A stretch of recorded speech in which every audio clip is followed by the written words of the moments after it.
Shalom, selamat siang Bapak Ibu Saudaraku. Senang bisa bertemu kembali hari ini. Dan hari ini kita hendak membaca, merenungkan sebagian dari firman Tuhan. Namun sebelumnya mari kita berdoa. Mari kita berdoa. Bapa di sorga, terima kasih, kami bersyukur hari ini karena dalam anugerah Tuhan kami dimungkinkan kembali untuk hidup, bahkan kembali boleh belajar dari firman-Mu.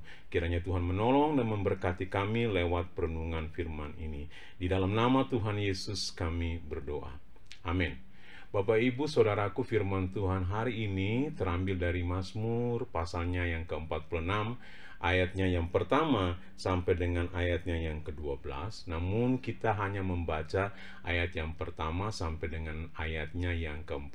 Saya akan baca bagian firman Tuhan itu bagi Bapak Ibu Saudaraku sekalian. Allah kota benteng kita, untuk pemimpin biduan dari Bani Korah dengan lagu alamot nyanyian.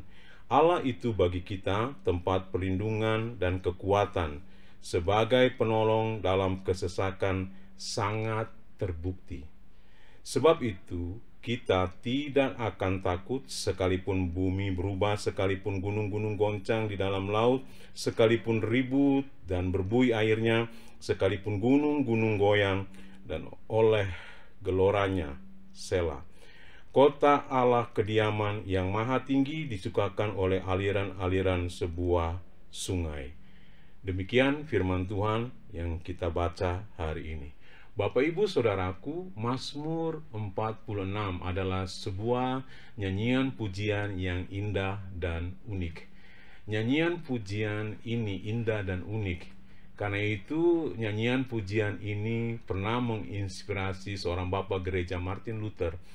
Dan beliau kemudian menulis lagu berjudul Allah Benteng yang Kukuh, diinspirasi dari Mazmur pujian ini. Mazmur pujian ini juga pernah menginspirasi seorang komposer yang terkenal, Johann Sebastian Bach, yang kemudian membuat sebuah kantata diinspirasi oleh Mazmur pujian ini. Dan Mazmur pujian ini memang sebuah Mazmur pujian yang indah dan unik.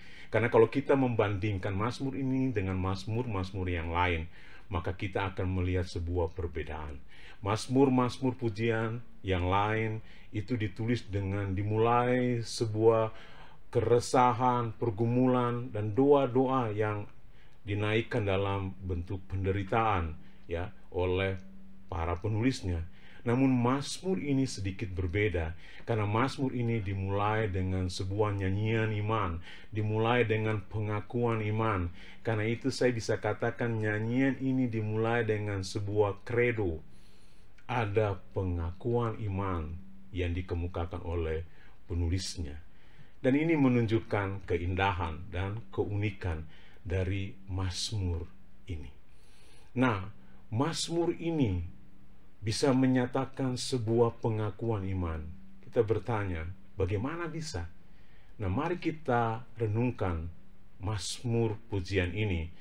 Mazmur pujian ini saya beri tema nyanyian iman orang benar waktu kita merenungkannya.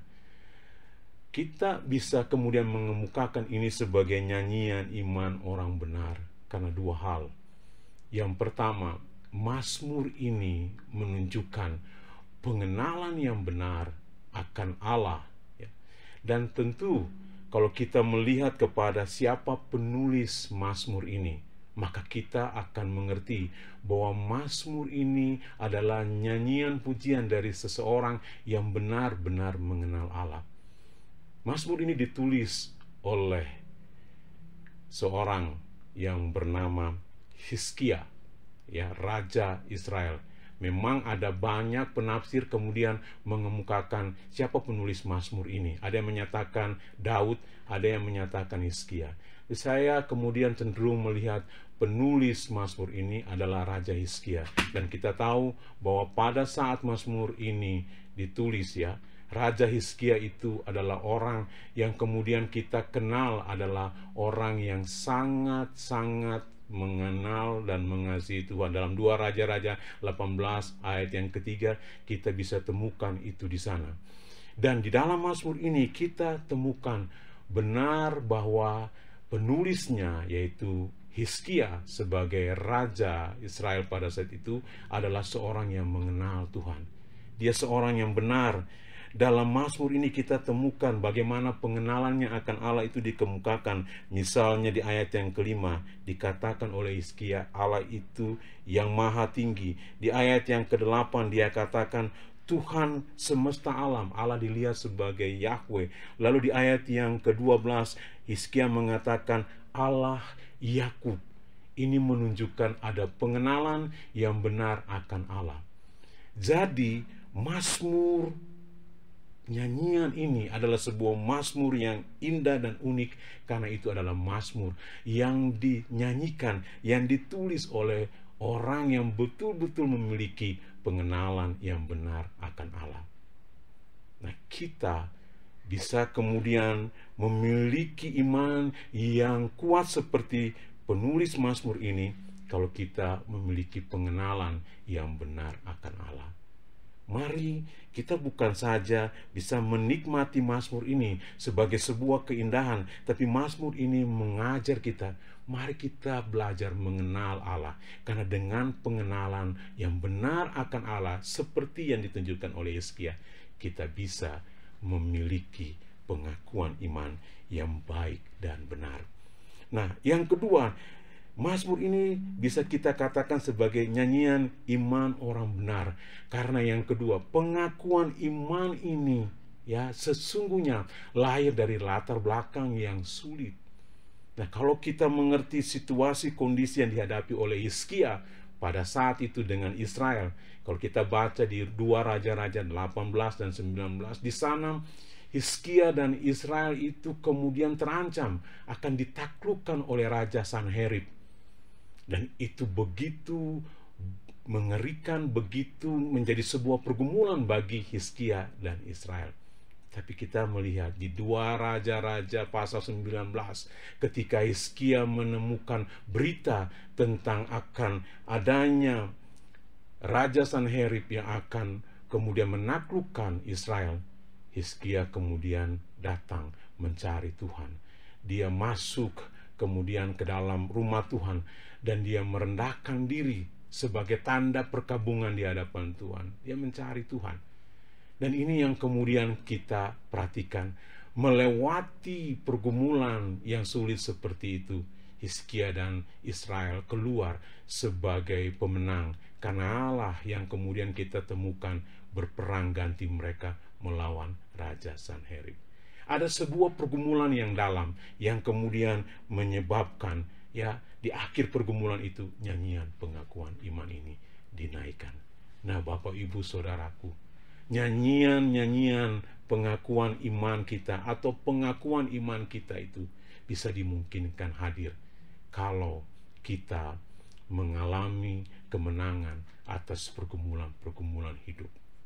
Maka pelajaran yang penting bagi kita dari bagian yang kedua ini, ketika ada pergumulan, ketika ada tantangan, ketika ada kesulitan, lihatlah itu sebagai peluang, kesempatan bagi kita untuk menyatakan iman kita, untuk menunjukkan kepada dunia, menunjukkan kepada orang yang belum mengenal Allah, bahwa Allah yang kita sembah adalah Allah yang hidup, Allah yang berkuasa. Jadi 2 hal yang kita pelajari hari ini lewat firman Tuhan, Mazmur pasal yang ke-46, bahwa kita memiliki kesempatan untuk menyatakan iman kita kepada dunia ini. Kalau yang pertama, kita memiliki pengenalan yang benar akan Allah. Lalu yang kedua, kita bisa melewati tantangan dan kesukaran hidup apapun bersama-sama dengan Allah. Maka lihatlah, nyanyian kemenangan, nyanyian iman itu akan keluar dari hidup kita. Pernyataan iman itu akan ditunjukkan melalui hidup kita. Kiranya Tuhan memberkati kita melewati seluruh perjalanan hidup kita ke depan dengan apapun tantangan penderitaan yang kita hadapi, tapi kita akan melewatinya sebagai orang-orang dengan iman yang benar di hadapan Allah. Tuhan memberkati kita. Mari kita berdoa. Bapa, terima kasih untuk kebenaran firman-Mu. Kami sudah merenungkannya dan kami berdoa kiranya oleh pertolongan-Mu ya Tuhan, kami dimampukan untuk melakukan kebenaran firman-Mu ini dalam kehidupan kami hari lepas hari. Kau lihat kami semua dengan seluruh hidup dan pergumulan kami, dan tolong kami Tuhan dalam anugerah-Mu supaya Engkau temukan kami sebagai orang-orang yang benar, yang terus dengan hidup kami menyatakan iman yang benar di dalam Engkau. Tolong kami Tuhan, di dalam nama Tuhan Yesus kami bersyukur dan berdoa. Amin.